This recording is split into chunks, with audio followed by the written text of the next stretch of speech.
अच्छा होता है, लेकिन समझदारी और सतर्कता हमेशा जरूर। एक सुबह चिंटू बंदर जरूरी होती है।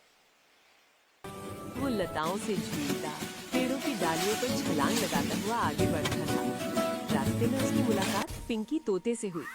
पिंकी ने उत्सुकता से बताया, जंगल के पश्चिम में एक चमकता हुआ झरना है जहाँ बहुत सुंदर नजारा दिखता है।